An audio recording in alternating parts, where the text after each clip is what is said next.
இணைந்து ஜெபிப்போம். ஆண்டவரே இயேசுவே, வாழ்வு தருகின்ற நற்செய்தியை வாழ்ந்து காட்டிய என் இயேசையா, உம்மை ஆராதித்து வணங்குகின்றேன். இறைவார்த்தையால் திடத்தையும் வல்லமையையும் பலத்தையும் தந்து என் வாழ்வை கட்டியெழுப்பும் உமக்கு நன்றி கூறுகின்றேன். என்னை ஏற்றுக்கொள்பவர் என்னை மட்டுமல்ல, என் தந்தையே ஏற்றுக்கொள்கிறார் என்றும் இன்றைய இறைவார்த்தையில் வாசிக்கின்றேன். அதை என் வாழ்வில் எப்படி நிறைவேற்ற வேண்டும் என்று எளியவன் எனக்கு தூய ஆவியானவர் கற்றுத்தர கிருபை கூறும். எனக்காக மனூர் எடுத்தவரே, உம்மை ஆராதிக்கின்றேன். எனக்காக நற்கருணையில் வீற்றிருப்பவரே, விண்ணகத்திலிருந்து இறங்கி வந்த வாழ்வதரும் உணவு நானே.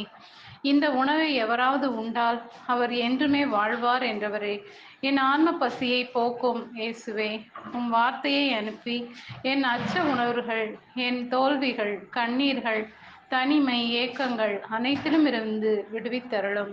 இன்றைய நாளில் உமது நன்மையான ஈவுகளால் என்னை நிரப்பும். உம்மை ஏற்றுக்கொள்ளவும், உமது வார்த்தையால் நம்பிக்கை வைக்கவும், அதனால் நிலைவாழ்வை நோக்கி என் ஆன்மீக வாழ்வு செல்லவும் அருள் தர வேண்டும் என்று இயேசுவின் நாமத்தில் ஜெபிக்கிறேன். ஆமென்.